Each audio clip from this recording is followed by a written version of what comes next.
Main layout का। तो वहाँ पर हम वेट कर रहे थे, तो हमारे एनू सर जो थे, Tomar sir, he was from Sagar group. तो उन्होंने मुझे आके बताया कि सीनियर रेडी रहना ट्रॉफी के लिए। मैंने कि सर ट्रॉफी? तो उन्होंने बोला कि हाँ, ट्रॉफी लेने चलना है, मैप रीडिंग में अपना फर्स्ट पोजीशन लगा है। तो really I was very happy. मैं वहाँ से ऐसा उछला और भागते हुए पहले नीचे के बैरेक में गया, सबको बोला कि अपने को ट्रॉफी आ रही है, मैप रीडिंग में फर्स्ट पोजीशन लगा है, देन सेकंड फ्लोर पे गया।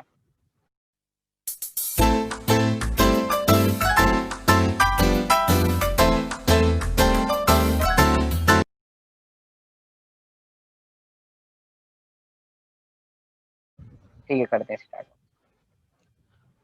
Okay, so giant to all of you, and I also welcome you to our YouTube channel, All Purpose Tutorials.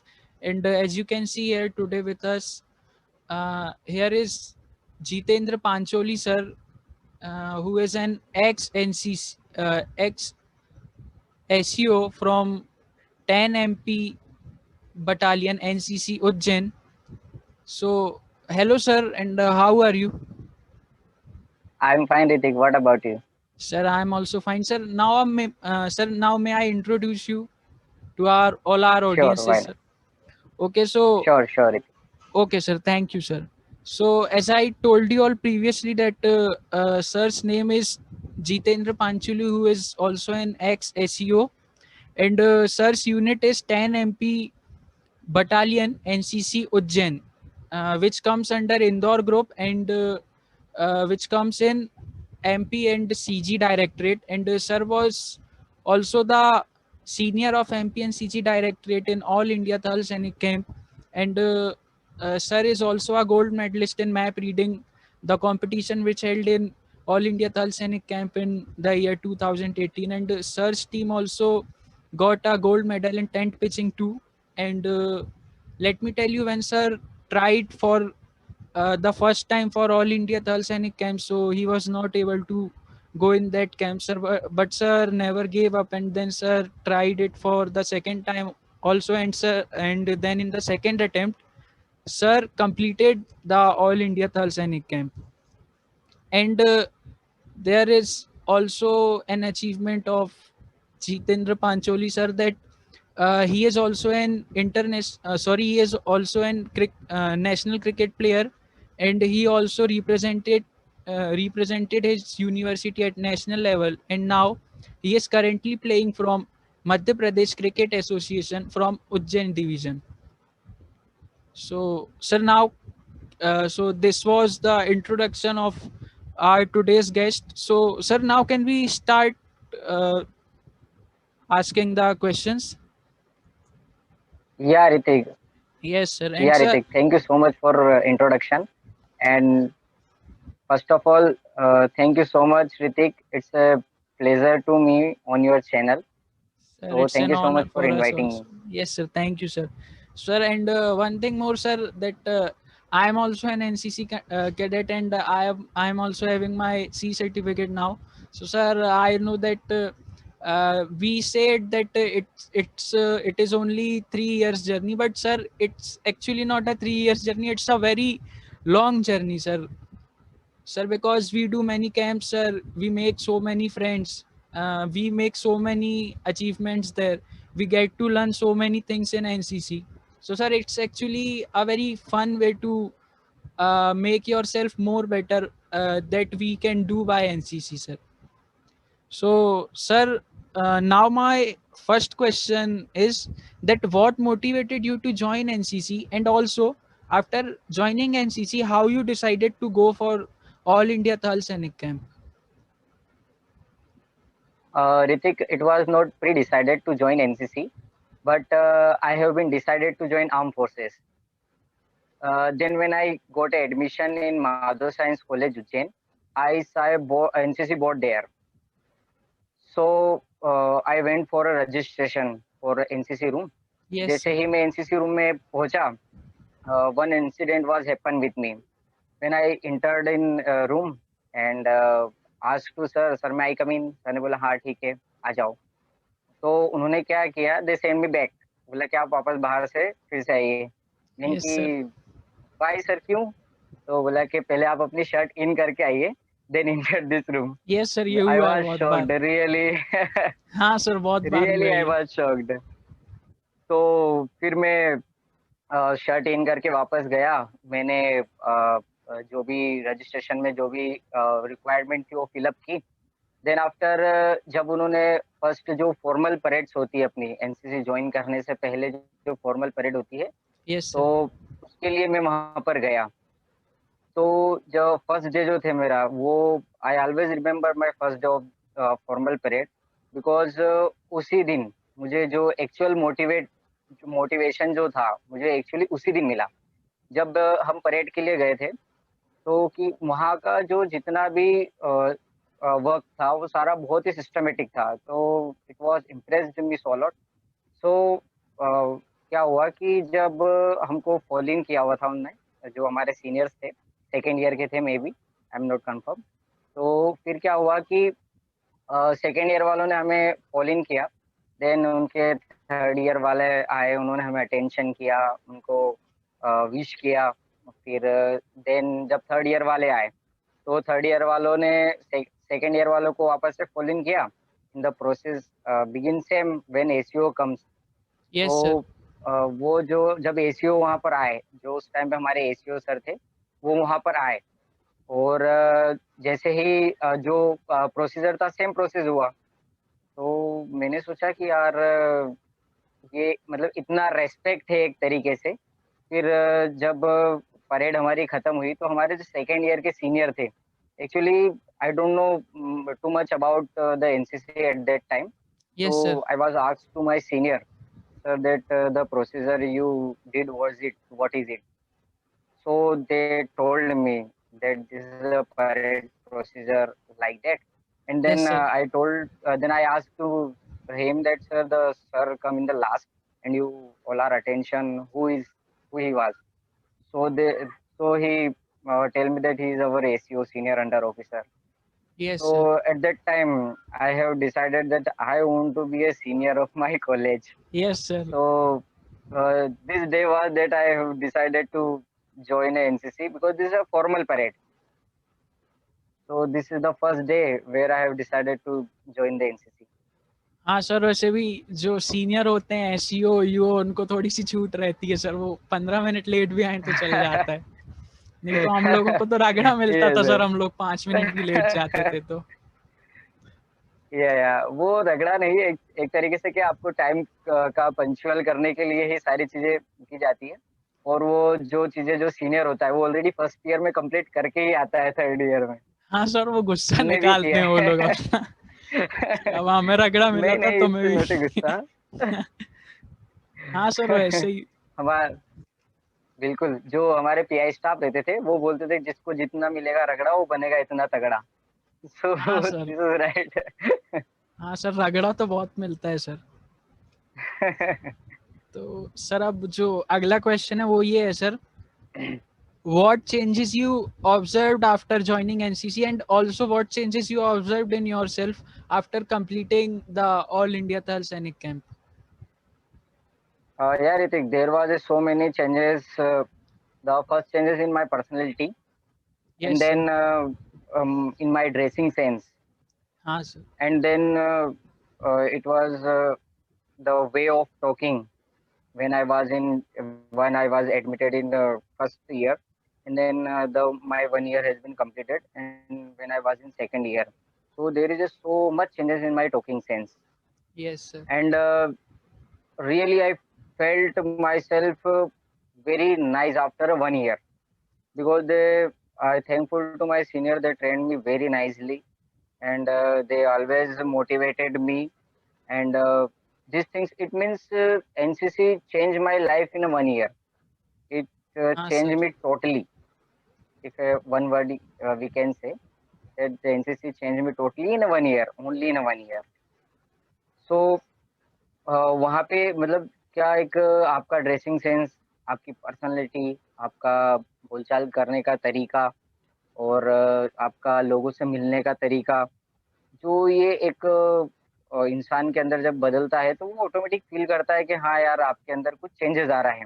Yes sir. तो एनसीसी ने मुझे पूरा बदल दिया, अगर एक मायने में कह सके तो वो मेरे लिए बहुत अच्छा था। और आपका जो come on the second question that आपको टीएससी करने का जो मोटिवेशन था वो कब मिला? वो actually when I was in first year and जो अपनी 26 जनवरी को परेड होती है, सो हम वहाँ पर गए थे। ये एक हमारे सीनियर थे ज्ञानेंद्र सर, यस उन्होंने सर। उसी ईयर 2016 में टीएससी किया था। और जब हम वहाँ पर गए तो मतलब it was shocking for me that he the person he is wearing a blazer with NCC mono and tie. हाँ These sir. these all are impressed too much to me. And the most thing is that he was standing, among the professor, हाँ sorry, sir. among the professor. So it is a great pleasure to see him. And when I after that I asked to my seniors that he did a TSC. He told me all about that because I never see him before 26 जनवरी। सो फिर उसके बाद क्या हुआ, मैंने senior से पूछा कि sir ये भी टीएस मतलब एनसीसी के ही हैं, क्योंकि मैंने उन्हें कभी देखा था बट वो थर्ड ईयर में थे तो वो एक्चुअली ऐसे परेड में ज़्यादा आना जाना नहीं रहता था उनका।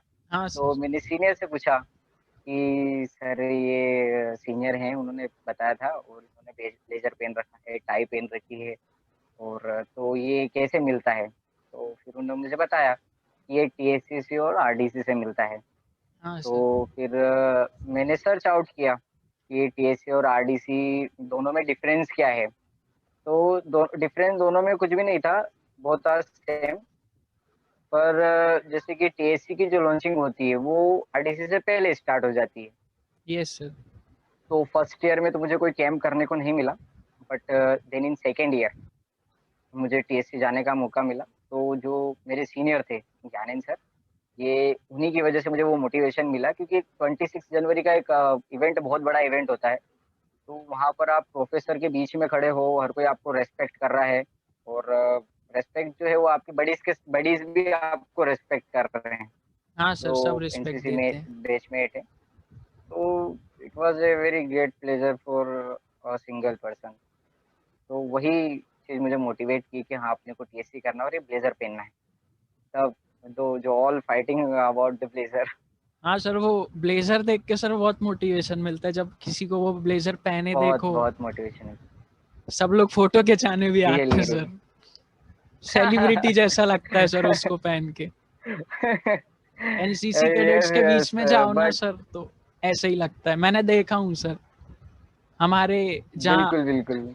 कॉलेज था वहाँ पे भी एक हमारे सीनियर थे, वो करके आए थे उसी टाइम थल सैनिक कैंप ऑब्स्टेकल से करके आए थे वो। हाँ। तो सर जब भी मैंने पहली अच्छा बार अच्छा। देखा था। तो सर अब ये 2000। हाँ sir. Yes yes, continue continue. Okay sir.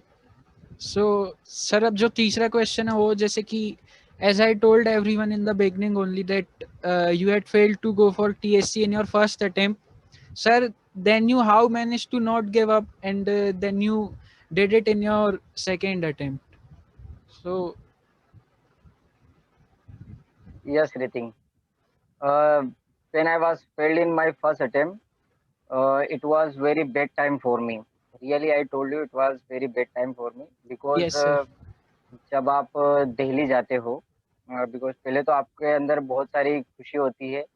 You felt very happy when you are selected for a Delhi. तो Yes sir. I was very happy for the my selection. But when we reach to Delhi, तो मुझे वहाँ पर I was affected by jaundice. तो Okay वहाँ sir. पर जब मैं मुझे जॉन्डिस हुआ, तो मुझे दिल्ली से उन्होंने they send me back home, मुझे घर पहुँचाया। वहाँ पर जो मेरे बेस्ट फ्रेंड्स थे, actually they are also with me in camp, Payal and Pankaj, they both Okay are sir. My best friend, they both are from my college. So वहाँ पर एक इंसिडेंट हुआ कि पंकज ने बहुत कोशिश की, सीओ सर ने भी actually, my colonel, he was a very great man. उन्होंने बहुत कोशिश की कि वो मुझे उस कैंप में रोक लें। जो वहाँ के मेडिकल ऑफिसर्स थे उन्होंने उनसे बातचीत भी की, but the terms and condition मुझे वहाँ पे अलाउ नहीं करते थे कि मुझे वहाँ पे रोक सके। Yes sir. तो क्या हुआ कि और जब सर ने कोशिश की, सबने कोशिश की, but it's my bad luck कि मैं वहाँ पर नहीं रुक पाया। और पंकज और पायल जो थे, और उनका एक पायल तो रो भी रही थी कि तू क्यों जा रहा है वापस। हाँ सर, होता है ऐसा। Because she is my best friend या। तो वो हम्म। रो भी रही थी कि तू क्यों जा रहा है वापस, ऐसा वैसा। तो फिर मैं मुझे भी बहुत बुरा लग रहा था कि अब क्या करना चाहिए। तो फिर मुझे उन्होंने 2 दिन वहाँ पर रोका दिल्ली में। देन आफ्टर मुझे रिजर्वेशन कराया और मुझे घर वापस भेजा। तो उस टाइम के बाद जब मैं घर पहुंचा, तो जो वो टाइम था, वो सिचुएशन थी, वो मेरे लिए बहुत ही ऐसी थी, मतलब मुझे अच्छा, बिल्कुल भी अच्छा नहीं लग रहा था। बट हाँ फिर सर। जो मेरे बैचमेट थे एनसीसी के, उन्हें पता चला कि मैं वापस आ रहा हूँ। और उसके बाद पीआई स्टाफ को पता चला, my ANO sir Bhardwaj sir, lieutenant Bhardwaj sir, उन्हें पता चला। और मेरे फैमिली मेंबर्स को पता चला। तो उन्होंने मुझे मोटिवेट किया कि don't worry, if you failed in your first attempt then you will get a another chance. Yes तो सर। वो जो अनदर चांस का बात उन्होंने मुझे कही, एक्चुअली माय सीनियर्स ने भी मुझे यही कहा कि don't worry, you have a chance in third year to attend it again. तो वो मेरे लिए बहुत अच्छा था। तो वहां से फिर मुझे एक अंदर से फील हुआ कि हाँ कोई बात नहीं, ये आपका फर्स्ट अटेम्प्ट था, आपको गिव अप नहीं करना है, आपको यस वापस सर। से जाना है। तो ये था कि मैंने वहां से गिव अप नहीं किया। और फिर नेक्स्ट टाइम वापस से मैंने उसको स्टार्ट किया। और जब मैं नेक्स्ट टाइम स्टार्ट कर रहा था, तो मतलब मेरे लिए एक ऑब्स्टिकल के तौर पे, ऑब्स्टिकल तो नहीं कह सकते, बट ये था कि मैं डबल माइंडेड था, because I was the senior of my college also. Yes sir. And you know that the TSC camps and you admission in you enrollment in college are both are at the same time. Yes sir. तो yes sir. वो चीज़ मुझे manage करने में काफ़ी परेशानी हुई। So some of my batchmates told me that you have a rank and you can't went to the camp, who manage there, like that. So many things they have in their mind. And okay sir. I yes also sir. double minded that what I do. So I share to Pankaj and Payal that what I have to do. So they told me, don't worry, you went to the camp and we will manage there. And the one person, Deepak, he's also my batchmate. वो pre TSC से बाहर हुआ था। So yes sir. He knows very well the situation, he knows very well the feeling. तो उसने मुझे बोला कि तू टेंशन मत कर, तू जा, यहाँ की टेंशन तुझे बिल्कुल भी नहीं करना है। यहाँ पर जो भी होगा सब हम संभाल लेंगे। तो अपना फोकस अपने पूरे कैंप पे करना और अपना 100% देना, और इस बार दिल्ली होके आना। Yes sir. बिल्कुल ऐसा ही करेंगे। तो जब बैचमेट का आपका सपोर्ट होता है, जब आपकी रिस्पॉन्सिबिलिटीज जो होती है वो शेयर हो जाती है, तो बहुत अच्छा लगता है। और मतलब जो बडीज बोलते हैं एनसीसी में, यस वो सर। उन्होंने मुझे एक्चुअली बता दिया वहाँ पर कि हाँ एनसीसी में बडी होता है। Is not a buddy in only your camp, only in parade ground, but out yes of sir. Your college, out of your station. तो वहाँ पर उन लोगों की वजह से मुझे वापस से टीएससी करने का बोला। तो really I thankful to them all. Yes sir. Sir buddy pair होते हैं सर, कैंप्स जाते हैं जब अपन तो बडी बड़ी पेयर पे, बनाते हैं। या पंकज, हाँ पंकज इज द माय बड़ी pair from first camp two the last camp. हाँ वो सर। हमेशा मेरा बडी रहता था। सर मेरा भी दोस्त है सर एक, वासु जैन, तो सर वो मेरा बडी पेयर था। सर मैं बीमार हो गया था एक अच्छा बार अच्छा कैंप में, तो सर उसने पूरा सब ख्याल रखा था। तो सर बहुत हेल्प अच्छा। करते हैं सर एनसीसी में, जो दोस्त बनते हैं ना बहुत, सर वो आखिरी तक साथ रहते हैं सर। बिल्कुल बिल्कुल, वो आखिरी आखिरी तक साथ रहते हैं। बिल्कुल सही था। और जब मैं दिल्ली में था, तो सबसे बेस्ट थिंग तो ये थी कि जो हमारा नर्सिंग स्टाफ था, तो नर्सिंग स्टाफ से ज्यादा अगर कोई केयर मेरी करता था, वो पंकज करता था। मेरे यस लिए सर। पानी गर्म करके लाना, सेव फल लाना, चावल लाना। एक्चुअली मुझे कोई दूसरी चीज खाने को नहीं थी। और मेरी बोतल का ध्यान रखना। वो भी बहुत बिजी था क्योंकि उन्हें भी काम करना था वहाँ पे। फिर भी यस वो सर। इस उस इंटरवल में टाइम निकाल के आता था और वो मेरी केयर करता था। तो it was very nice for me. हाँ सर। सर तो अब सर अगला क्वेश्चन सर जो है या सर, श्योर। सर अगला क्वेश्चन है कि सर जैसे कि and also got a gold medal in map reading in Thursday camp. So how you used to prepare for it, and also if someone is about to go for it, then what you will advise him or her, because you yourself is a gold medalist.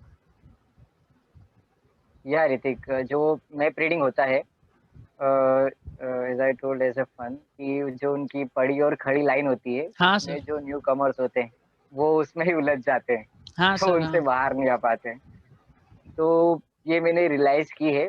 और actually मुझे, जब मैं first time पे गया था, तो first time पे जब मैं डिकेट वन में था, तो I was in shooting competition. मेरा फायरिंग में था। Then after I was in obstacle, it means all rounder. तो वहाँ पर मैंने मैप रीडिंग भी की थी। सीखने का भी बहुत कुछ मिला था। और फिर देन जब मैं वहाँ से फेल होके आया, और जब मुझे पता चला कि अब टीएससी की प्री लॉन्चिंग होने वाली है, तो मैंने वापस से स्टार्ट किया। तो जो मैप रीडिंग का एक प्रोसीजर होता है, बच्चे क्या करते हैं कि मैप रीडिंग को बहुत जल्दी जल्दी समझना चाहते हैं कि यस सर। यार जितना जल्दी हो सके इतना समझ लो, ऐसा वैसा। तो एक अगर सही मायने में बोले तो मैप रीडिंग को एक स्टेप होता है इसका, one by yes one. Sir. अगर आप उस स्टेप से चलेंगे तो मैप रीडिंग आपको बहुत सरल सब्जेक्ट लगेगा। काफ़ी सरल सब्जेक्ट है मैप रीडिंग। इसमें सिर्फ आपका जो मैप है, उस मैप को सिर्फ आपको एक तरीके से जो कैप्चर करना रहता है, अपनी आइज़ में आप कैप्चर कर लो उसको, तो ये चीज़ आपके लिए बहुत सिंपल होती है। और जब हम टीएससी में थे, तो एक्चुअली मैं मैप रीडिंग पढ़ाता था बच्चों को, जो मेरे साथ वाले थे, प्री यस लॉन्चिंग में सर। पढ़ाता था मैं। तो बच्चे क्या करते थे कि दिन भर हमारा शेड्यूल बहुत बिज़ी रहता था। तो हम सब 8 या 9 बजे फ्री होते थे। उस दौरान क्या करते थे बच्चे कि कोई भी अवर स्टडी नहीं करना चाहता था। तो फिर मैंने, जो हमारे जेसीओ सर हैं, उनसे परमिशन ली कि सर मैं क्लास लेना चाहता हूँ बच्चों की। तो आफ्टर 8 और 9 o'clock क्या मैं क्लास ले सकता हूँ? तो दे परमिटेड मी। यस तो सर। फिर उसके बाद मैंने क्लास स्टार्ट किया। तो जब 9 to 11 की क्लास रहता था, तो एक्चुअली वो हमारा एक ग्रुप की टीम बन रही थी, इंदौर ग्रुप की। तो वहाँ से जब हम पढ़ना शुरू करते थे, तो हम स्टेप बाय स्टेप पढ़ते थे। तो जो बेसिक्स होता है मैप रीडिंग का, वो सारा हमने बिल्कुल क्लियर कर लिया था। और उसके बाद उसमें प्रैक्टिस की ज़रूरत होती है। मैप रीडिंग में प्रैक्टिस बहुत ही कंपल्सरी है, तभी आप क्योंकि जो एक टाइम इंटरवल होता है मैप रीडिंग कॉम्पिटिशन का, हर एक सेकंड आपके लिए बहुत कीमती होता है उसके अंदर। प्री लॉन्चिंग से हमने स्टार्ट किया। Yes sir. प्री लॉन्चिंग से हमने स्टार्ट किया।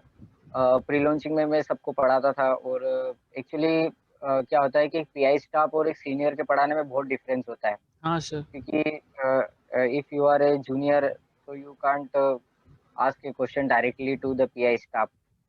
कुछ होते हैं पूछ सकते, बट कुछ पूछते नहीं है। बट हाँ सर। मैं एज ए फ्रैंक उन्हें पढ़ाता था, बहुत फ्रेंकली रहता था मैं मेरे जूनियर्स के साथ। तो उनसे पूछता रहता था, अगर आपको छोटा सा भी डाउट है तो वो आप क्लियर कर लेना, क्योंकि आपका छोटा सा डाउट आपकी पूरा जीआर गड़बड़ कर सकता है, हाँ ग्रेड सर। रेफरेंस। हाँ सर। तो अ, बिल्कुल वो फ्रैंकली मुझसे हर क्वेश्चन पूछते थे।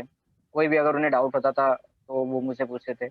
और बाय चांस कभी उनके माइंड में ऐसा डाउट रहता था कि वो, मतलब उस टाइम मुझे भी पता नहीं रहता था, तो मैं उनको वो कहीं से ढूँढ के फिर क्लेरिफ़ाई करता था। तो ये सबसे बेस्ट थिंग तो ये थी मेरी, कि जब भी मतलब मैप रीडिंग और टेंट पिचिंग को हम ज़्यादा अहमियत देते थे। बाकी जो भी होते थे वो ये एक टीम वर्क होता है, मैप रीडिंग, टेंट पिचिंग। बाकी जो और ऑब्स्टिकल, ये पूरा-पूरा आपका टीम वर्क होता है, क्योंकि आप इसको पूरी टीम को साथ में लेके चलना पड़ता है। आप इसमें इंडिविजुअल कॉम्पिटिशन कुछ भी नहीं होता है। बट जो अदर कॉम्पिटिशन होते हैं उसमें आप इंडिविजुअली कुछ कर सकते हैं। सो मुझे इन तीनों पे बहुत फ़ोकस करना पड़ता था। और फिर 10 पिचिंग में, सॉरी 10 पिचिंग पर अपन बाद में आएँगे। मैप रीडिंग में हम जितने भी थे, एक और मेरा फ्रेंड था प्रशांत, वो भी काफ़ी अच्छा था, प्रशांत, संजय। वो भी दिल्ली में हमारी टीम में थे, तो बोथ आर गोल्ड मेडलिस्ट, उनको भी गोल्ड मिला था, हमारी 6 जनों की टीम थी। तो 2 वही थे।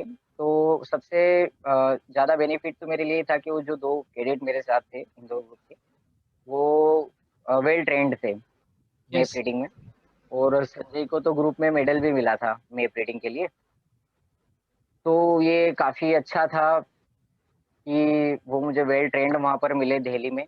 और एक्चुअली जो एक इंसिडेंट था वो मैं शेयर करता हूँ। दिल्ली का ही इंसिडेंट है, जब हमारा कंपटीशन था मैप रीडिंग के लिए। तो हम बहुत बिजी थे क्योंकि वहाँ पे लाइन लेआउट के लिए आपको बहुत प्रिपरेशन करनी पड़ती है। बहुत सजावट करनी रहती है, साफ सफाई करनी रहती है, बहुत हाँ काम सर। रहता है। तो उस काम में क्या रहता है कि आप स्टार्टिंग में आप बिल्कुल भी पढ़ाई नहीं कर सकते थे, और सबसे कि रैंडम सिलेक्शन होते हैं। तो your team is not selected. आपकी टीम पहले से प्री डिसाइडेड नहीं रहती है, वो हाँ सर। बिफोर वन डे जो कंपटीशन होता है उसके एक दिन पहले टीम बन के आती है। तो हालांकि जब हम ग्रुप कंपटीशन के लिए गए थे, तो वहाँ पर काफ़ी अच्छा परफॉर्मेंस किया हमने मैप रीडिंग में। और इसके बाद क्या रहता है कि जैसे कि हम अब दिल्ली की स्टोरी पे आते हैं। दिल्ली में क्या हुआ कि अगले दिन हमारा कंपटीशन था, बाकी सब बिजी थे, तो दिन में हमें टाइम नहीं मिल पाया। एक्चुअली दिल्ली का जो मैप था वो हमें एक दिन पहले मिल गया था, वो डिस्ट्रीब्यूट कर देते हैं। तो मैंने मेरे सीन जो सर आए थे हमारे साथ, पीआई साहब, उनसे मैंने पूछा कि सर क्या हम मैप खोल सकते हैं, परमिशन ली उनसे। और जो डायरेक्टेड होता है, डायरेक्टेड में एक सीओ सर का रूम होता है। बिकॉज क्या रहता है कि आफ्टर 10 o'clock दिल्ली में आप अपने रूम में लाइट नहीं जला सकते। आफ्टर 10 o'clock वहाँ पर लाइट्स ऑफ हो जाती है। तो वो लाइन एरिया के चक्कर में हम तैयारी मतलब थी, बट ज़्यादा नहीं थी क्योंकि मुझे टीम पता चल चुकी थी। तो फिर रात को 10 बजे हमने मोबाइल की टार्च में, जो सीओ सर का रूम था, actually I was the senior there, तो की मेरे पास थी उस टाइम पे सीओ सर के रूम की। Yes sir. तो मैंने सर से परमिशन ली और उनसे पूछा कि सर क्या हम रूम में पढ़ाई कर सकते हैं। तो उन्होंने बोला कि हाँ श्योर बिल्कुल, क्योंकि लाइट्स तो हम ऑन कर ही नहीं सकते। और वहाँ पर जो हमारे कैंप के सीओ थे, टीएससी कैंप के, वो पहरा देते रहते थे। He was very strict person. हाँ तो सर। हम जब रात को 10 बजे हमने सबको इकट्ठा किया, लाइट्स ऑफ हो चुकी थी, फिर मोबाइल की टार्च में हमने वहाँ पर मैप रीडिंग की। तो जो जो भी स्पॉटेड एरियाज थे वहाँ पर हमने पॉइंट आउट किया, उनको देखा। उसके बाद हमारी जितनी भी डायरेक्शंस थी, हमने सारी डायरेक्शंस पे पता किया कि यहाँ पर क्या है, इतनी दूरी पे क्या है, ऐसा वैसा। क्योंकि जब हम प्रैक्टिस करते थे तो हम एक पेन और कॉपी साथ में लेके घूमते थे, पेज और कॉपी। हम जब भी चलते तो हम अपने आप को पॉइंट करते हुए चलते थे, क्योंकि एक जजिंग डिस्टेंस का तो आपको पता ही रहता है। हाँ सर। और जैसे इधर मुड़ रही है गाड़ी, उधर मुड़ रही है गाड़ी, तो वो एक एक छोटा मोटा जो आइडिया रहता है वो आपको मिल जाता है एक ब्लैंक मैप पे, क्योंकि आपको अपना ओन जीआर तो आपको पता ही रहता है कि आप किस स्थान से आप चल रहे हो। वहां से आप फिर एक प्री डिसाइडेड एक इमेज आप अपने माइंड में मैप की सेट कर सकते हैं। तो वहां से हमने वही किया, जो भी स्पॉटेड एरिया थे दिल्ली के वो हमने डिसाइडेड किए। और सारी चीजें हमने अपने माइंड में एक्चुअली बिठा ली थी कि ये इतनी दूरी पर ये है, इतनी दूरी पे। और जो हमारा अराउंड 10 किलोमीटर्स, अराउंड 15 किलोमीटर्स का जो एरिया था, वो लगभग हमने 2 घंटे में सारा कवर कर लिया था। और जगहों के नाम याद किए सबसे पहले तो, कि यार कौन सी जगह है, क्योंकि दिल्ली में आपको जगह का पता रहता नहीं है। तो वहाँ पे जो भी जगह थी वो हमने सारी की सारी उस रात को याद की। फिर जब हम प्लेस पे पहुंचे वहाँ पर, तो वहाँ पर एक सेंचुरी थी वो। तो वहाँ पर हम गए, तो हमने मैप खोल के देखा कि वेयर वी आर। तो एक्चुअली हमें एग्जैक्ट लोकेशन तो पता नहीं चली, लेकिन हाँ ये पता चल गई थी कि अपन ये इन 3-4 ग्रिड रेफरेंस के अंदर हैं, मतलब 4 किलोमीटर के अंदर अपन यहाँ पर है। फिर जब मैंने फिर मोटिवेटेड किया सबको कि अपने को पता है कि अपन कहाँ हैं, और किसी को भी हार नहीं मानना है। अगर किसी को कोई दिक्कत आ रही है तो जीआर आपको लिखना ही है, कुछ भी लिखें। और जब भी सीओ सर पूछते हैं तो कॉन्फिडेंटली जवाब आपको देना है, क्योंकि वहाँ पर जो ग्राउंड टू मैप और मैप टू ग्राउंड होता है उसमें काफ़ी दिक्कत आती है बच्चों को।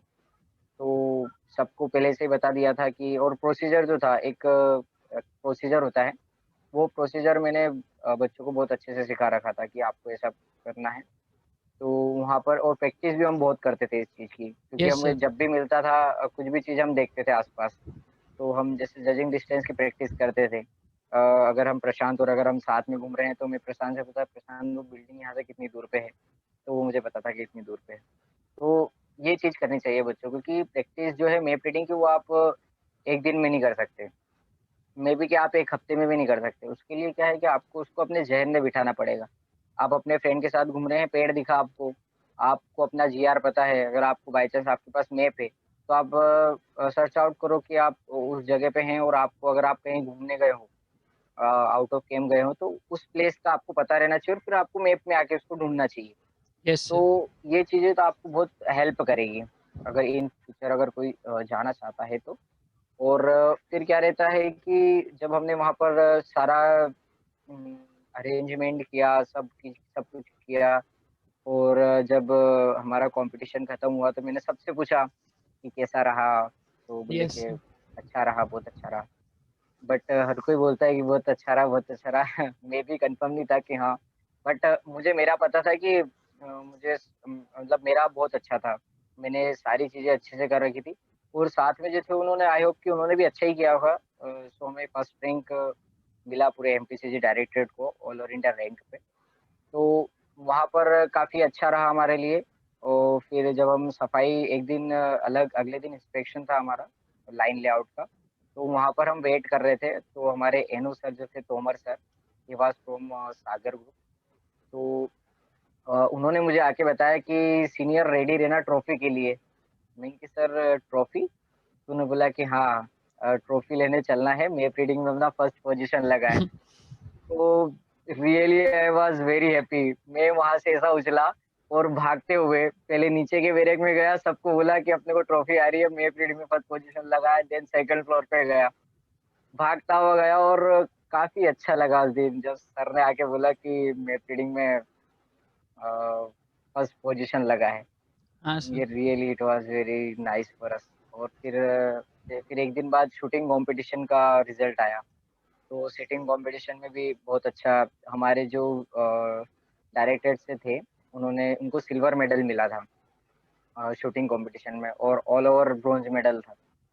तो वो भी बहुत अच्छा था हमारे लिए और टेंट पिचिंग में भी एक्चुअली क्या हुआ था कि वहाँ पे अ, टीम जो थी प्री डिसाइडेड नहीं रहती है, तो वो थोड़ा-सा उनके बीच में कॉम्बिनेशन जो था हमारा और उनका, तो थोड़ा गड़बड़ा गया था। बाकी और ऑल ओवरऑल बहुत अच्छा था।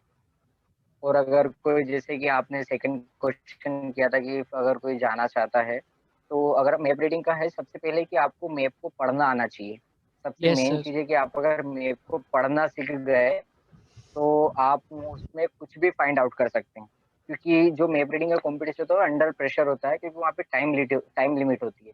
तो आपको सारी चीज़ें बहुत जल्दी-जल्दी करना रहती है। आपको 4 मिनट में आपको ओन पोज़ीशन निकालना रहता है।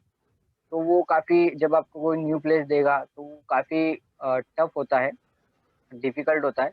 बट अगर आप मैप को अच्छे से पढ़ोगे, मैप के प्रोसेस जो मैप रीडिंग की प्रोसेस होती है, अगर आप उसको अच्छे से जानोगे और जो उनके जितने भी जैसे स्केल है और कंपास है, ये इनकी जितनी भी खूबियाँ हैं, उनको आपको जानना है और फिर मैप को अपने ज़हन में बिठाना है, अपनी आँखों में बिठाना है और आप ऐसा करते हैं फ़ैमिलियर होना है मतलब अगर सिंपल वर्ड्स में कहें तो कि आपको मैप के साथ फ़ैमिलियर होना है। Yes sir. अगर आप वो करते हो तो डेफ़िनिटली आई एम श्योर कि आप बिल्कुल बहुत अच्छा कर पाओगे मैप रीडिंग। और सर ये जो मैप रीडिंग में सर जो टेस्ट होते हैं सर उनका कुछ सीक्वेंस होता होगा ना, तो वो जो जानना चाहे तो सर उनके लिए एक बार कौन से टेस्ट के नाम क्या होते हैं सर और वो उनका सीक्वेंस क्या होता है सर, वो और प्लीज़ बता दीजिए सर। बिल्कुल, बिल्कुल। जो इसमें 3 टेस्ट होते हैं एक्चुअली मैप रीडिंग में। फर्स्ट वाला जो होता है, वो होता है आपका on position. Yes sir. On position जो रहती है आपकी जो एक्चुअल पोज़ीशन रहती है, वो आपको निकालनी पड़ती है। तो इसका जो ऑन पोज़ीशन का प्रोसीजर होता है, उसमें जो फर्स्ट प्रोसीजर होता है कि आपको अपने मैप को सेट करना रहता है। आपके उस पे एक हेयर लाइन होती है, ब्लैक लाइन, हाँ उसपे सर। उसको आपको मैप को उसके थ्रू सेट करना रहता है कंपास की मदद से।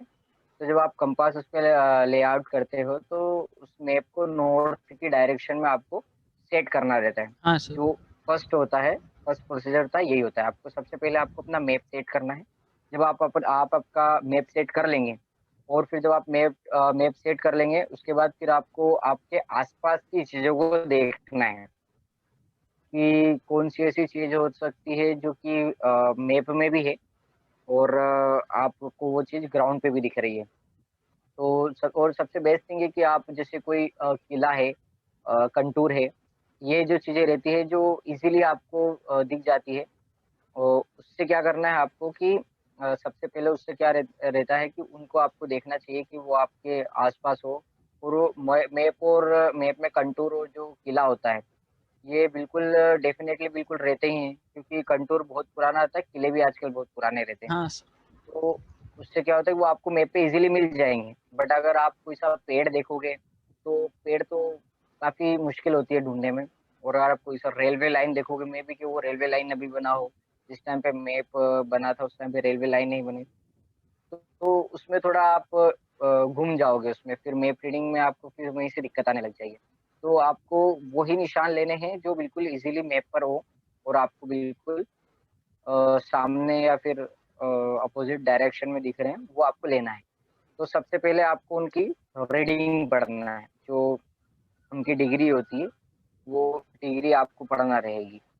इसमें जब आप डिग्री पढ़ेंगे, तो डिग्री अगर आपकी 180 डिग्री से अगर कम रही, तो उसमें आपको 180 डिग्री प्लस करना है और अगर 180 डिग्री से ज़्यादा रही, तो उसको आपको 180 डिग्री माइनस करना है। ये इसलिए किया जाता है कि जब आप फ्रंट वाली डिग्री आप देख रहे हो, आपके सामने वाली, तो जो चीज़ आप सामने देख रहे हो वही चीज़ आपके बैकवर्ड में वही डिग्री मतलब कौन-सी डिग्री आप वो बना रहा है, बैकवर्ड में। मान लो कि एज़ एग्ज़ाम्पल अगर अपन देखें कि सामने मैंने देखा तो मुझे 90 डिग्री पे एक कंटूर दिखाई दिया। तो 90 डिग्री पे वो मेरे फ्रंट पे था, लेकिन बैक में उसकी कितनी डिग्री बनेगी, तो अगर 90 में अपन 180 प्लस करेंगे, तो 270 हो जाएगा। तो जो बैक में वो आपका जो कंटूर है, वो बैक में आपके 170 डिग्री दे रहा है। तो आपको क्या करना है कि और ये आपको पहले ये डिसाइड करना है, आपको पहले कन्फर्म करना है कि जो आप कंटूर ले रहे हो, वो एक्चुअल मैप में है या नहीं। क्योंकि हाँ अगर सर। वो मैप में भी है, अगर वो मैप में नहीं रहा और अगर आपने उसकी डिग्री पढ़ ली, तो वो यूज़लेस है। आपको कन्फर्म करना है कि जो आप कंटूर पढ़ रहे हो, ये एक्चुअल मैप में है कि नहीं है। तो वहाँ से फिर आपको एक स्ट्रेट लाइन ड्रॉ करनी है। जो भी आपका एक स्केल होता है, स्केल में जैसे कि आपको उसमें एक सेंटर में एक पॉइंट होता है स्केल में, वहाँ पर सबसे पहले जो आपने कंटूर लिया है उसका कोना आपको पकड़ना है। जब आप उसका कोना पकड़ लेंगे, उसके बाद फिर आपको मैप का मे स्केल जो होती है मैप की, उस स्केल में सेंटर में एक पॉइंट होता है, उस एरो पे उस कंटूर के पॉइंट को आपको रखना है और फिर वहाँ से 270 डिग्री जो आपका फॉरवर्ड बेयरिंग जो आया था आपका बैकवर्ड बेयरिंग, उससे आपको 270 से एक स्ट्रेट लाइन खींचना है। जब आप स्ट्रेट लाइन एक ऑब्जेक्ट की अगर खींच लेंगे और फिर अपोज़िट डायरेक्शन में अगर हो सके तो अपोज़िट डायरेक्शन में बहुत बेहतर रहता है। अपोज़िट डायरेक्शन से अगर जैसे आपने इस तरफ कोई सा कंट्रोल ले लिया, तो फिर आपको अपोज़िट डायरेक्शन में कोई अदर ऑब्जेक्ट लेना चाहिए क्योंकि ये बेटर होता है एक डायरेक्शन के लिए क्योंकि जब रो कट करती है, लाइन जो कट करती है, तो उससे एक्यूरेट पोज़ीशन निकलती है। सो फिर क्या रहता है कि फिर आपको सेम प्रोसेस अदर मतलब जो आप इस साइड वाले में ले रहे हैं, सेम प्रोसेस आपको उसमें दोहराना है। जब आप वापस से लाइन ड्रॉ करेंगे, तो जहाँ पर वो दोनों लाइन क्रॉस करेगी, वो आपका जो है वो ऑन पोज़ीशन निकल जाएगा। फिर ऑन पोज़ीशन का आपको जीआर लिखना है जो कि ग्रिड रेफ़रेंस होता है, 6 डिजिट का होता है। वो जो एक बॉक्स बना रहता है वो 4 डिजिट का होता है। वो 4 फिगर जीआर होता है और जो आप एग्ज़ैक्ट निकालते हो वो 6 फिगर जीआर निकलता है। Yes sir. और जो एक बॉक्स होता है वो एक बॉक्स जो होता है वो एक 1 किलोमीटर एप्रॉक्स वो मैप पे सारा डिटेल जो है वो मैप पे लिखा ही रहता है कि वो एक बॉक्स कितने किलोमीटर का है। हाँ और सर। इसमें एक वेरिएशन भी होता है एक्चुअली, वेरिएशन की बहुत को डाउट रहता है कि सर ये वेरिएशन क्या है? तो वेरिएशन कुछ भी नहीं है, वेरिएशन ये है कि जब आप किसी ऊँचाई के स्थान पे जाते हो, मान लो कि आप 1000 फीट ऊपर जा रहे हैं, तो वहाँ से जो चीज़ें देखने का जो डिग्री रहती है, वो चेंज हो जाती है। तो वो एक तरीके से वो वेरिएशन रहता है वो और वो वेरिएशन मैप पे ही लिखा रहता है कि कितना वेरिएशन है क्योंकि वो एक लोकेशन के हिसाब से, एक एरिया के हिसाब से मैप बनता है। तो यस वहाँ सर। पर समुद्र तल की कितनी ऊँचाई है, उसके हिसाब से वहाँ का वेरिएशन डिसाइड करता है। तो वेरिएशन अगर ईस्ट में हो तो actually I was not confirmed कि वो अगर ईस्ट में हो तो प्लस होता है फिर माइनस होता है, लेकिन नॉर्मली वो प्लस ही होता है यस अगर सर। ईस्ट में है तो ये वेरिएशन रहता है। काफी बच्चे बहुत डाउट रहता है वेरिएशन के पीछे, काफी कंफ्यूज रहते हैं बच्चे। ओके तो सर। ये तो हो गया ऑन पोजीशन का। यस इसके सर। बाद फिर दो और होते हैं इसमें, एक ग्राउंड टू मैप होता है और मैप टू ग्राउंड होता है। दोनों एक दूसरे के अपोजिट ही होते हैं एक तरीके से। जब आप ग्राउंड टू मैप के लिए जाते हो तो जैसा कि नाम से स्पष्ट है, ग्राउंड टू मैप, आपको ग्राउंड पे जो भी आपका पीआई स्टाफ रहेगा वो आपको ऑब्जेक्ट दिखा देगा। फिर उस ऑब्जेक्ट को आपको देखना है और फिर आपको उस ऑब्जेक्ट से उसकी, सबसे पहले आपको उसकी डिग्री पढ़ना है कि ये इतना डिग्री है। और क्योंकि आपको आपकी ओन पोजीशन पता है, फिर आपको अपनी ओन पोजीशन से आपको डिग्री पता कर लेना है कि एक लंबी लाइन खींचना है। फिर आपको जब आप वो लंबी लाइन खींच देंगे और फिर आपको जजिंग डिस्टेंस करना है कि ये जो ऑब्जेक्ट सर ने मुझे बताया ये मेरी पोजीशन से कितनी दूर होगा। फिर जब आप लाइन ड्रॉ करते हैं, एक सीधी लाइन स्केल जो ड्रॉ करते हैं आप, जो भी आपका एंगल निकलता है उससे, तो जो आपने लाइन ड्रॉ की है और लाइन ड्रॉ के हिसाब से जो आपने जजिंग डिस्टेंस किया है, उससे आपको कंफर्म करना है कि हाँ जो सर ने ऑब्जेक्ट बताया है वो मेरी लाइन के आसपास या फिर एक्यूरेट लाइन पे आ रहा है या नहीं। अगर वो आ रहा है तो आपका जो मैप टू ग्राउंड है वो बिल्कुल हो जाएगा। और जो सॉरी ग्राउंड टू मैप है वो बिल्कुल सही हो जाएगा। और जो मैप टू ग्राउंड है उसमें आपको ग्राउंड का कोई सा जीआर दिया जाएगा और फिर वही रहता है कि आपको अपनी पोजीशन से उसका एंगल निकालना रहता है। फिर अपने जीआर से जब आप उसका एंगल निकालते हैं और उसका एंगल निकालने के बाद उसकी डिग्री जो रहती है आप उसकी डिग्री निकालते हैं, फिर आप उस डिग्री को ग्राउंड पे देखते हैं यस। कि वो चीज़ ग्राउंड पे है कि नहीं है। फिर उस डिग्री पे जो भी आपको ऑब्जेक्ट दिखाई देता है फिर आप स्केल से उसकी डिस्टेंस नाप लेंगे। फिर डिस्टेंस से उसका पता कर लेंगे, फिर आप सर को बता देंगे सर जो आपने दिया था वो टेम्पल, वो वाला टेम्पल रहा।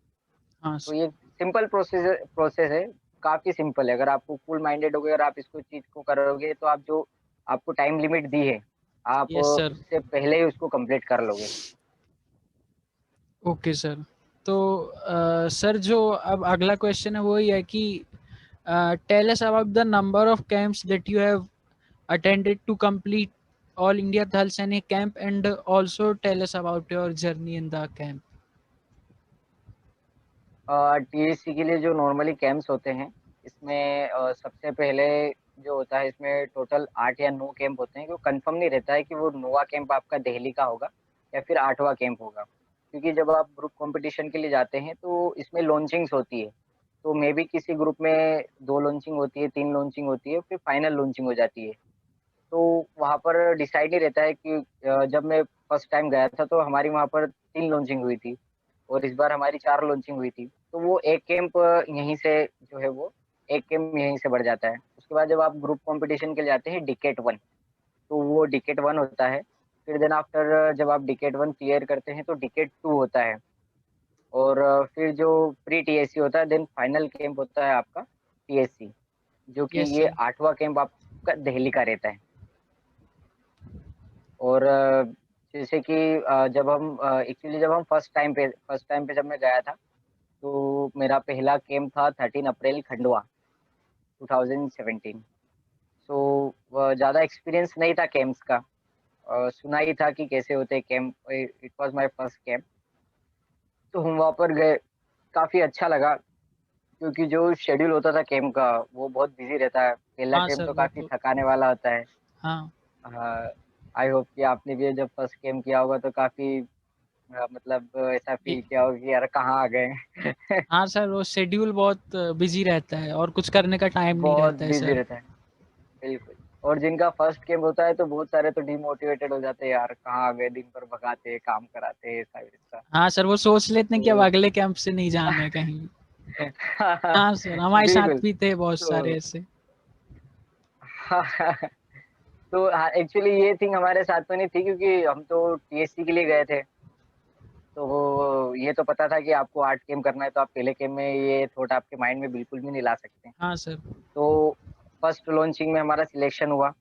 फिर देन सेकंड लॉन्चिंग हमारी जो खुद की बटालियन थी उसी में रहा, तो वहाँ से सिलेक्शन कंफर्म था। तो ये मैं आपको जब फर्स्ट 2017 में गया था तब की बता रहा हूँ। तो वहाँ पर फिर वहाँ से सिलेक्शन हुआ, फिर प्री लॉन्चिंग होती है इंदौर ग्रुप में, इंदौर में ही कैंप होता है। फिर वहाँ से प्री लॉन्चिंग में हमारा सिलेक्शन हुआ। फिर जो फर्स्ट 2017 में जो ग्रुप कॉम्पिटिशन्स थे वो ग्वालियर में हुए थे, और जो 2018 में हुए वो सागर में हुए थे। तो वहाँ पर कैंप्स में बहुत फ्रेंड्स बने, और काफ़ी अच्छा लगा उनसे मिलके, क्योंकि जब आप जैसे आप उज्जैन से हैं, इंदौर ग्रुप से हैं, जब आप सारे मतलब ग्वालियर ग्रुप हो गया, जबलपुर हो गया, सागर हो गया, और सीजी हो गया, छत्तीसगढ़ से भी रायपुर एक ग्रुप आता है, भोपाल ग्रुप हो गया। तो जब आप इन सब से मिलते हो तो काफ़ी अच्छा लगता है, और उनसे जब आप फेमिलियर होते हो तो वो बहुत ही माइंड ब्लोइंग होती है, क्योंकि आपके जो वो फ्रेंड्स रहते हैं वो पूरे मतलब आप मध्य प्रदेश और छत्तीसगढ़ के कोने कोने से सिलेक्ट होके आते हैं। हाँ सर। तो एक रहता है कि आप एक नेटवर्क क्रिएट हो जाता है फ्रेंडशिप का, वो आप खुद को भी प्राउड फील करोगे, यार मेरा फ्रेंड तो भोपाल का है, जबलपुर का है। तो वो काफी अच्छा रहता है, और कैंप्स में फ्रेंडशिप हो ही जाती है। अगर नहीं भी करना चाहोगे तो सामने वाला बंदा आपको साथ हाँ में लेके सर। आपसे बातचीत करना लग जाएगा। काफी मेरा नेचर बहुत फ्रेंक था, तो मैं सबसे बातचीत करता था, तो काफी अच्छा था। और हाँ, एक फ्रेंडशिप का एक जो एक सरदार था, हाँ वो सर। हुआ क्या था कि जब मैं अनसिलेक्ट मतलब अनसिलेक्ट किया, जब मुझे बाहर वापस भेजा था, हाँ तो सर। वो वेटिंग में था, रिजर्व में था, तो उसका नंबर आ गया, तो मुझे आके थैंक यू बोलता है जब मैं वहाँ लेटा। अरे बोले कि थैंक यू, तेरी वजह से मेरे को टीएससी में मौका मिल गया। Yes sir. इनकी ठीक है भाई। तो हाँ सर, वो होता काफी है। अच्छा, मतलब ऐसे हंस के बोलता है वो। मीन यार भाई मैं बीमार हूँ, तू मेरी सिचुएशन नहीं समझ रहा है, तो मेरे को हंस के थैंक यू बोल रहा है कि थैंक यू, तेरी वजह से मैं सिलेक्ट हो गया। हाँ सर, क्योंकि टीएससी काफी सर अच्छा बहुत बंदा बड़ा था कैंप। रियली। हाँ सर, टीएससी क्योंकि बहुत बड़ा कैंप होता है सर, हर कोई जाना चाहता है। किसी को जाने का मौका बिल्कुल मिलता है तो बिल्कुल, सर होती है खुशी, तो बहुत होती है सर।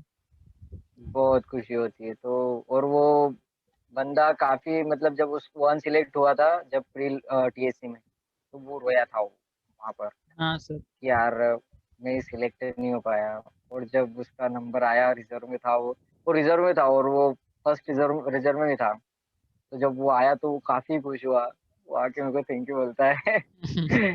इनकी यार। तो वो काफी बहुत सारे ऐसे फनी मोमेंट भी हुए वहाँ पे, और हाँ सीरियसनेस सर, भी थी। होता है कैंप में तो सर, सब होता है। बिल्कुल बिल्कुल। तो काफी इंजॉय किया मैंने दोनों कैंप में। और जब 2018 की बात करें तो मैं वहाँ पे सीनियर था, तो वो बहुत बार कुछ सही रहता था, कुछ गलत रहता था, क्योंकि जैसे अगर आप कहीं जैसे आप अगर आप सीनियर नहीं है, कैडेट है, तो आप किसी से भी फ्रेंक हो सकते हैं। बट जैसे आप सीनियर है तो इट इज टू डिफिकल्ट कि आपको उनसे सबसे फेमिलियर होना है, फ्रेंडशिप करना है, ऐसा रहता है। तो वो काफी टफ था, बाकी बहुत अच्छा था जो भी था।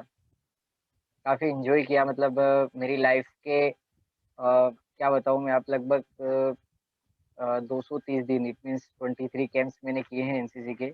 हाँ सर। तो वो काफी बहुत अच्छे रहे मेरे, काफी एक्सपीरियंस भी रहा। और मतलब सबसे अगर मैं अपनी कॉलेज लाइफ के सबसे बेस्ट डेज अगर कोई हैं तो मेरे हाँ सर। कैंप के। हाँ सर, कैंप के दिन हर कोई याद रखता है सर, सबसे अच्छे दिन होते हैं सर बिल्कुल कैंप्स के। और सर जो बाहर बिल्कुल जाके कैंप होते हैं, जो अपनी लोकेशन से, अपने रीजन से बाहर के कैंप होते हैं, सबसे अच्छे कैंप सर वही होते हैं, वहाँ मजा बहुत आता है सर। रियली रियली बहुत मजा आता और सर अब एक ये है कि सर जो एनसीसी वाले होते हैं सर, वो कैंप में सर जो रगड़ा होता है सर, तो टीएससी में सर रगड़ा किस प्रकार का होता है सर वहाँ पे? है। सर। एक्चुअली टीएससी में जो झगड़ा होता था वो आपको फिजिकली स्ट्रोंग करने के लिए होता था। जो हमारी पीटी होती थी वो एक्चुअली बहुत हार्ड होती थी। हाँ और सर। जब हम जो ग्वालियर में थे, तो ग्वालियर में एक्चुअली इतनी हार्ड पीटी का हमें हमने फेस नहीं किया था, क्योंकि वहाँ पे जो भी होता था वहाँ पे पहले से ही ये डिसाइड था कि आपको उसी कंपटीशन में आपको लड़ना है। क्योंकि प्री डिसाइडेड था, तो आपको सिर्फ अपने कंपटीशन पे ज्यादा ध्यान देना है, क्योंकि आप नॉमिनी हो उसके, तो आपको अपने कंपटीशन पे आपको ज्यादा ध्यान देना है। यस तो सर। एक्चुअली वहाँ पर भी था, बट इतना ज्यादा नहीं था। बट अगर अपन सागर की बात करें, सागर में हम जाते थे सुल्तानिया इन्फेंट्री, जो वहाँ का पीआई स्टाफ होता था उसी इन्फेंट्री का, हाँ सर। वो हमारी पीटी कराता था। और वो बहुत खराब होते हैं। वो ऐसी यस सर। पीटी करा देते हैं, खतरनाक पीटी कराते हैं। और हमको सुल्तानिया इन्फेंट्री में ही लेके जाते थे। वहीं पे हमारे ऑब्स्टिकल्स होते थे, वहीं पे हमारी पीटी होती थी।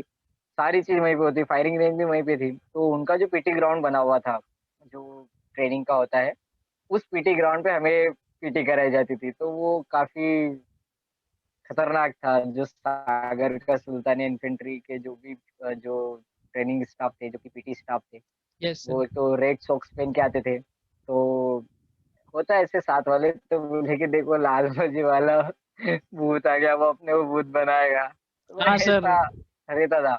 हाँ सर।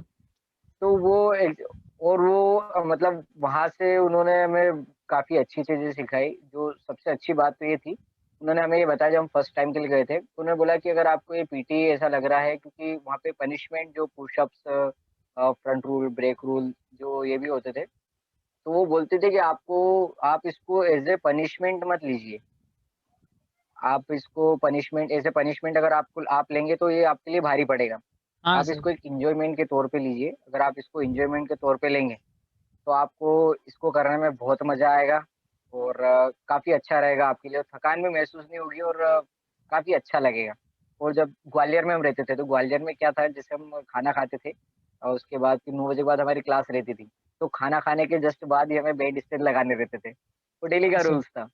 तो वो काफ़ी अच्छा था। उसको हम काफ़ी मज़े में लेते थे क्योंकि एक तो अंधेरा होता था। बच्चे चिल्लाते थे, कोई पुशअप्स कर रहा है, कोई चिल्ला रहा है, तो वो काफ़ी इंटरेस्टिंग होता था।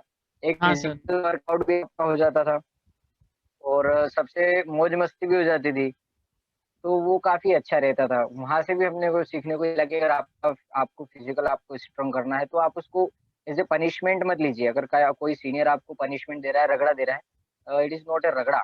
वो आपको तगड़ा बनाने के लिए रगड़ा दे रहा है। तो हाँ सर। वहाँ से हमने सीखा तो काफ़ी अच्छा रहा वो। तो फिर हम कभी भी बोरियत फ़ील नहीं करते। लेकिन जो एक्चुअली क्या होता है कि आपके जब कैंप में रहते हैं, तो आपका जो पीआई स्टाफ रहता है, वो थोड़ी नॉर्मल पीटी कराता है। लेकिन जब आप किसी इन्फेंट्री में जाते हो और वहाँ का जो पीटी स्टाफ रहता है, वो उसी लेवल की कराता है, जो वो अपने जो सिपाही होते हैं, वो हाँ उनकी सर, जो कराता है। सिपाही के तो होते हैं वो सर वही। काफ़ी तो वो हाँ। काफ़ी टफ रहता था हमारे लिए। बाकी बहुत अच्छा था। हाँ सर।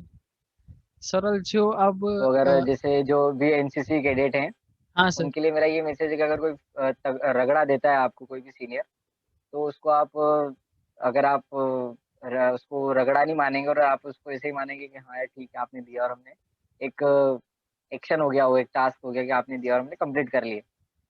तो अगर आप ऐसा करके मानोगे तो आप उसको रगड़ा नहीं मानोगे, फिर आप उसको एन्जॉय करोगे। हाँ सर, जैसे कि इम्प्रूवमेंट के जैसा सर कि इससे हमारा कुछ इम्प्रूवमेंट होता है तो सर वो पूरा भी हो जाता है, और नहीं तो सर फिर नहीं हो बिल्कुल, पाता है वो। बिल्कुल, बिल्कुल, बिल्कुल। और सर जो अब मेरी तरफ से जो आखिरी क्वेश्चन है वो ये है कि कि सर जो एनसीसी है सर वो बहुत अच्छा एक ऑप्शन होता है जो जो मतलब आर्मी में जाना भी चाहते हैं बच्चे, और जो नई भी आर्मी में जाना चाहते हैं। तो सर मतलब उन लोगों को सर क्यों बच्चों को ज्वाइन करना चाहिए? जिनको आर्मी में जाना है उनको तो सर बहुत जरूरी होता है उनके लिए, लेकिन सर जिनको नहीं भी जाना है तो सर उनको भी ज्वाइन सर क्यों करना चाहिए एनसीसी को? देखो सबसे पहली बात तो ये कि आपने एक बहुत अच्छा क्वेश्चन पूछा मुझसे और थैंक यू सर। सबसे बढ़िया बात तो ये है कि जैसे कि एक जो एनसीसी है, जैसा कि मैं कहता हूँ मेरे जूनियर्स को कि एनसीसी एक कुम्हार है। क्योंकि आप एक मिट्टी के ढेर हो और वो आपको ठोक के, जला के, कैसे भी हाँ करके सर। आपको एक मटका बनाता है, जिससे आप ठंडा पानी दे सकें लोगों को। तो एनसीसी भी एक तरीके से कुम्हार है कि आप मिट्टी के ढेर हो, आपको तपाएगा, ठोकेगा, जो भी करेगा, लेकिन वो आपको एक बेहतरीन इंसान बना देगा। हाँ सर। तो इम्पोर्टेंट ये नहीं है कि आप जैसे आपने एनसीसी जॉइन की है, तो आप सिर्फ़ सर्टिफ़िकेट के लिए आप उसको जॉइन कर रहे हैं कि आपको जो आर्म फोर्सेस में तो एक्चुअली वो फ़ायदेमंद है ही सही, बट अगर आप आर्म फोर्सेस में नहीं जाते और अगर आप किसी दूसरी सर्विसेज़ में जाते हैं, तो दूसरी सर्विसेज़ के लिए उतना ही बेनिफिशियल है जितना आर्म फोर्सेस के लिए। हाँ सर। उसमें क्या रहता है कि एनसीसी जो रहती है सबसे पहले आपकी पर्सनैलिटी डेवलप करती है, आपके अंदर लीडरशिप क्वालिटीज़ डेवलप करती हाँ है। सर। लोगों से बातचीत करने का तरीका सिखाती है। और the main cheese in the person is the discipline. तो वो आपको एक बिल्कुल एक्यूरेट आपको डिसिप्लिन प्रोवाइड करती है। तो जो ये चीज़ें होती है, ये एक तो एक डिफेंस एस्पिरेंट के लिए कंपल्सरी है। और जो अदर एस्पिरेंट्स हैं जो कि दूसरी सर्विसेज़ में जाना चाहते हैं, तो वो उनके लिए भी बेनिफिशियल है, क्योंकि क्या रहता है कि जब आप एक एनसीसी में आते हो तो आपको एक अलग ही माहौल मिलता है पूरा। आपकी जो नेचुरल लाइफ़ होती है, जो आपकी सोशल लाइफ़ होती है, उससे पूरा एक हटकर आपको जो है पूरा माहौल आपको एनवायरनमेंट जो है पूरा आपको एनसीसी में अलग से ही मिलता है। क्योंकि वहाँ का जो प्रोसीजर होता है वो रिलेटेड टू आर्मी रहता है। और जो आर्मी का जो एक स्ट्रक्चर होता है, एक जो सिस्टम होता है, वो काफ़ी अच्छा होता है एक तरीके से माने जाए। हाँ काफ़ी सर। क्या बहुत ही अच्छा होता है। तो वहाँ पे जब आप उस माहौल में ढलते हैं, आप पूरे सोल्जर तो नहीं बन पाते हैं, लेकिन हाँ, कि आप आधे सोल्जर से ज़्यादा बन जाते हैं, अगर हाँ आपने सर। एनसीसी जॉइन की है तो। तो ये काफ़ी अच्छा रहता है एक आप सिर्फ़ ऐसा नहीं कि आप आर्म फोर्सेस जॉइन करके ही देश की सेवा कर सकते हैं, लेकिन जब आप दूसरी सर्विसेज़ जॉइन करें और अगर आप एनसीसी कैडेट हैं, तो वो आपके लिए काफ़ी एनसीसी वहाँ पर काफ़ी फ़ायदा करेगी, क्योंकि अदर फ़ील्ड में भी ये काफ़ी फ़ायदेमंद है, क्योंकि आपके अंदर एक तरीके से लीडरशिप क्वालिटी जो वो इम्प्रूव हो चुकी है, वो बाय थ्रू आपकी एनसीसी से हुई है। और एक पर्सनैलिटी डेवलप जो हुई है बाय थ्रू एनसीसी से हुई है, तो वो आपकी लाइफ़ में हर एक प्लेस पे और हर एक टाइम में वो आपके साथ रहेगी और वो काफ़ी हेल्पफुल रहेगी। आप कुछ भी काम करें व्हाटएवर यू वांट टू।